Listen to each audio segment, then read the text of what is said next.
Assalamualaikum warahmatullahi wabarakatuh. Ensiklopedia Al-Fatih kembali ke hadapan Anda untuk berbagi info Islami. Semoga menginspirasi aktivitas Anda hari ini. Dan jangan lupa klik tombol subscribe dan aktifkan notifikasi tombol lonceng agar tidak tertinggal berita terbaru dari Ensiklopedia Al-Fatih.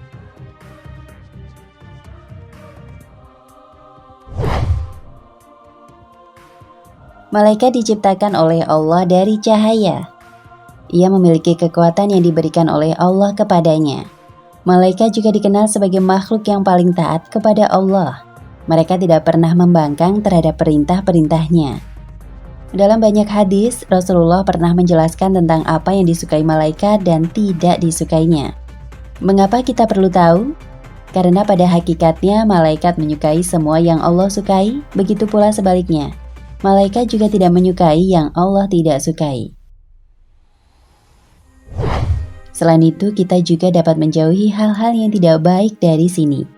Karena dengan melakukan hal-hal yang baik, maka malaikat juga akan ikut mendoakan kita dengan doa yang baik pula. Malaikat-malaikat yang memikul arsy dan malaikat yang berada di sekelilingnya bertasbih memuji Tuhannya.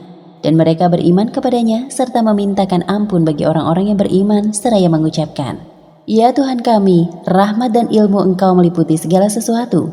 Maka berilah ampunan kepada orang-orang yang bertaubat dan mengikuti jalan Engkau dan peliharalah mereka dari siksaan neraka yang menyala-nyala." Quran Surat Ghafir ayat 7.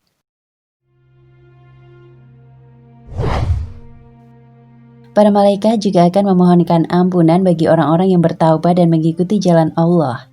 Para malaikat akan mendoakan orang-orang beriman dan beramal saleh. Dan malaikat tidak akan mendoakan orang-orang yang melakukan hal-hal yang tidak disukai olehnya. Berikut ini adalah hal-hal yang tidak disukai malaikat.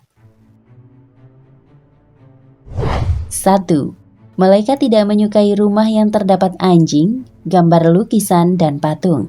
Rasulullah bersabda, malaikat tidak akan memasuki rumah yang di dalamnya terdapat anjing, juga tidak memasuki rumah yang di dalamnya terdapat gambar atau patung.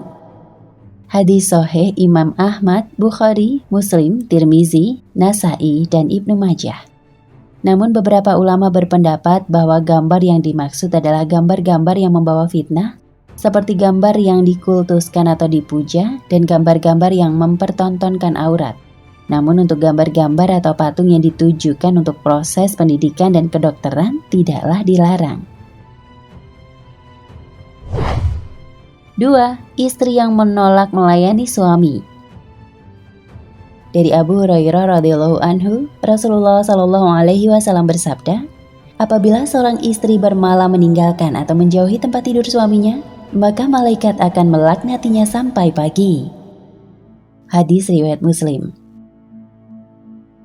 Mengapa malaikat melaknat istri yang menolak untuk melayani suaminya? Ini bukan karena malaikat sedang membela kaum pria. Namun malaikat tahu dosa yang lebih besar sedang mengancam pasangan ini apabila istri menolak suaminya tanpa alasan. 3. Istri yang pergi tanpa izin dari suami. Pada suatu hari Ibnu Umar radhiyallahu anhu pernah menjumpai seorang wanita sedang menemui Rasulullah dan berkata, "Wahai Rasulullah, apakah hak seorang suami atas istrinya?" Rasulullah menjawab, haknya adalah hendaknya jangan keluar dari rumahnya kecuali dengan izinnya. Jika ia melakukannya, maka Allah dan malaikat rahmat akan melaknat hingga ia bertaubat. Hadis riwayat Abu Daud. Prosedur dalam menjalani rumah tangga sudah diatur jelas di dalam Islam, yaitu bahwa suami adalah pemimpin atau imam dalam rumah tangga, sehingga istri harus taat kepada suaminya. Dan apabila ia hendak keluar rumah, sebaiknya ia minta izin kepada suaminya. 4. Malaikat tidak menyukai orang yang pelit. Malaikat tidak menyukai orang-orang yang bakhil dan pelit. Selain itu, Allah juga sangat tidak suka terhadap orang-orang yang memiliki sifat pelit, karena Allah adalah Maha Pengasih. Dialah yang Maha Pemberi rizki. Rasulullah Shallallahu Alaihi Wasallam bersabda, tidak satu hari pun ketika seorang hamba melalui hari itu, kecuali 2 malaikat turun kepadanya. Salah satunya berkata, "Ya Allah, berikanlah ganti bagi orang-orang yang berinfak." Sedangkan yang lainnya berkata, "Ya Allah, hancurkanlah orang yang kikir." 5. Malaikat melaknat orang yang mencela Rasul dan sahabatnya.